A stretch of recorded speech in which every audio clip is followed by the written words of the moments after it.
UP में अब विधानसभा चुनाव के लिए महज कुछ ही महीने बचे हैं। मिशन 2022 के लिए सभी दलों ने अपनी रणनीति बना ली है और रणनीति पर काम भी शुरू कर दिया है। लेकिन कांग्रेस सिर्फ दावों में ही आगे नजर आ रही है। जमीनी स्तर पर कांग्रेस सभी दलों से पीछे है और कार्यकर्ताओं को प्रियंका गांधी का इंतजार है।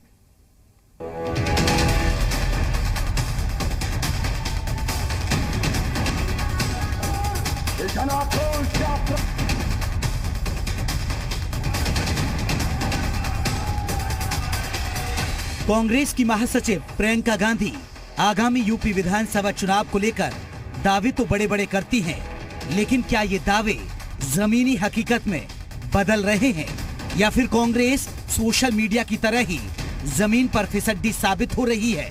ये सवाल इसलिए भी उठ रहे हैं क्योंकि यूपी में सभी दल मिशन 2022 में जुटे हैं, लेकिन कांग्रेस के कार्यकर्ताओं को अब भी प्रियंका गांधी का इंतजार है।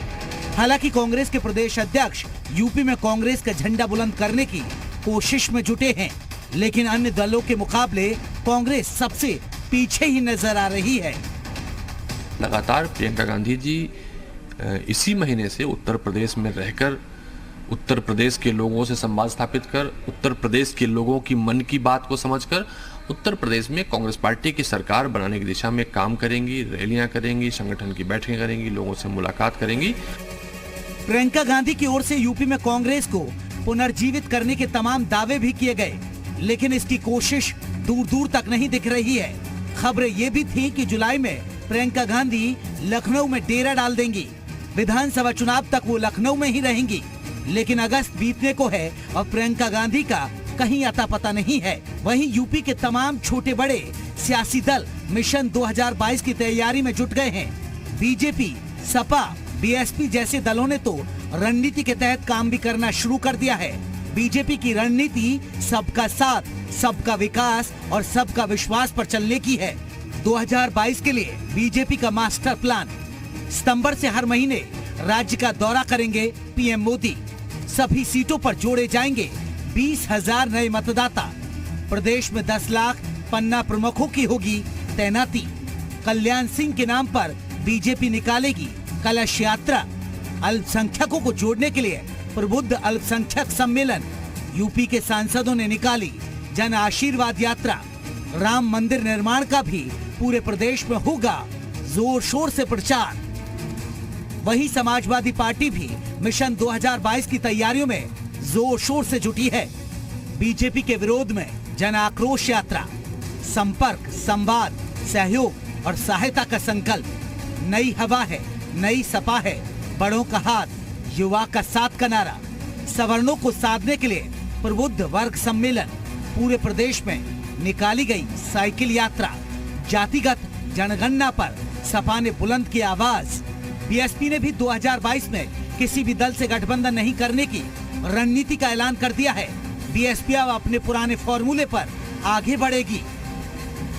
2022 के लिए बसपा की रणनीति ब्राह्मण समाज को जोड़ने के लिए चलाया जा रहा है प्रबुद्ध सम्मेलन। 2022 में दलित ब्राह्मण समीकरण को मजबूत करने की अपील। भीम राजभर को ओबीसी सम्मेलन के लिए लगाया गया। ओबीसी की अति पिछड़ी जातियों को जोड़ने की रणनीति। बीजेपी, सपा, बीएसपी के अलावा तमाम छोटे दल भी मिशन 2022 को लेकर काफी सक्रिय हैं। कांग्रेस ने यूपी चुनाव को लेकर तमाम दावे किए। कांग्रेस हमेशा से दावा करती नजर आती है कि यूपी में प्रियंका गांधी काफी लोकप्रिय हैं, लेकिन प्रियंका गांधी अब तक चुनावी मोड में नहीं दिखी हैं। चुनावी मिशन में सबसे पीछे दिख रही कांग्रेस यूपी में बीच मझधार में फंसी नाव जैसी दिख रही है। ब्यूरो रिपोर्ट, जी मीडिया।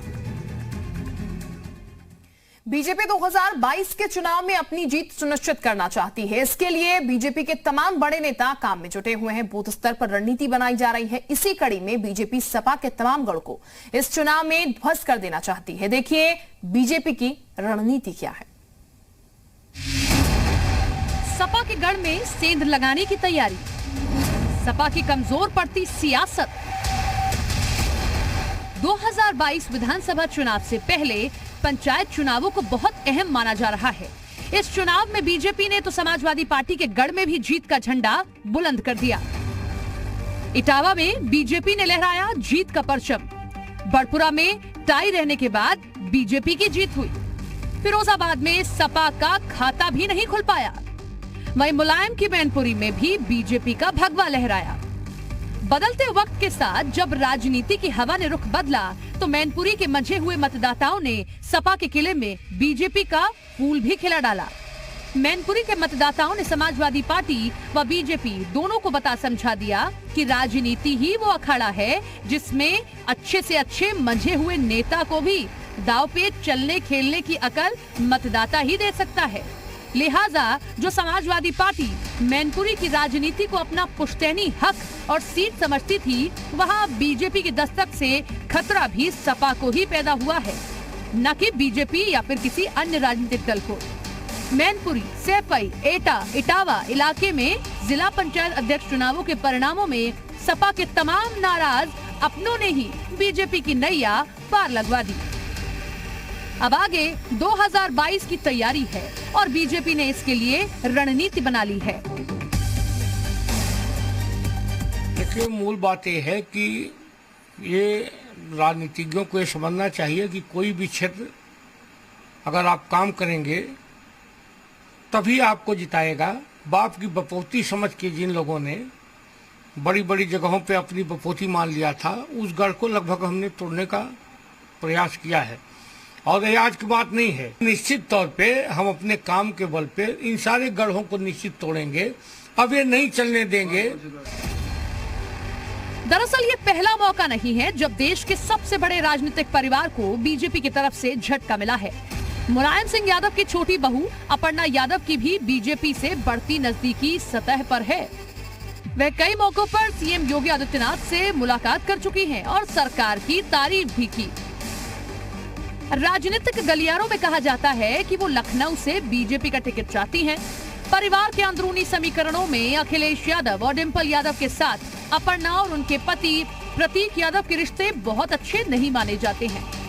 पिछले विधानसभा चुनाव के वक्त शिवपाल यादव ने भी समाजवादी पार्टी से अलग होकर अपनी पार्टी बनाई थी और उनके लिए भी कहा गया था कि बीजेपी उनकी मददगार है। उत्तर प्रदेश में भारतीय जनता पार्टी कितने भी मुंगेरी लाल की हसीन सपने देख ले, कितना भी जोर लगा ले, कितनी भी रणनीति बना ले, लेकिन उत्तर प्रदेश की जनता ने तय कर लिया है कि 2022 में भारतीय जनता पार्टी को उत्तर प्रदेश से ही उखाड़ के फेंक देना। मौसम चुनाव का है और सभी दल सोशल इंजीनियरिंग का खेल खेलने में लगे हैं। यादव सपा के कोर माने जाते हैं और बीजेपी की पूरी कोशिश इस वोट बैंक को सपा से तोड़कर अपने पाले में लाने की है। 2022 के विधानसभा चुनाव में समाजवादी पार्टी मुख्य चुनौती होगी भारतीय जनता पार्टी के सामने। भारतीय जनता पार्टी ने 2017 में सपा को हरा के ही सत्ता हासिल की थी। अब ये एक नए संग्राम की तैयारी है और भारतीय जनता पार्टी हर उस सीट पर बहुत मेहनत कर रही है जहां पे पिछले चुनाव में वो हार गई थी या लोकसभा चुनाव में उसका रिजल्ट खराब रहा है। उसमें से इटावा, मैनपुरी और ये जो इलाके हैं जहां पे सपा का गढ़ जिसे कहा जाता है, उस इलाके में भी भाजपा पूरी मजबूती से काम कर रही है। परिवार में बिखराव का नुकसान तो होता ही है, ये नुकसान मुलायम सिंह यादव परिवार के लिए भी संभावित है। मुलायम भी इस बात को कहीं न कहीं महसूस करते हैं, इसीलिए उनकी लगातार कोशिश चल रही है कि कम से कम शिवपाल यादव और अखिलेश यादव एक साथ आ जाएं। लेकिन बीजेपी की रणनीति ने मुलायम परिवार की कमजोर होती सियासी ताकत पर अपनी पकड़ मजबूत कर ली है। ब्यूरो रिपोर्ट, जी मीडिया।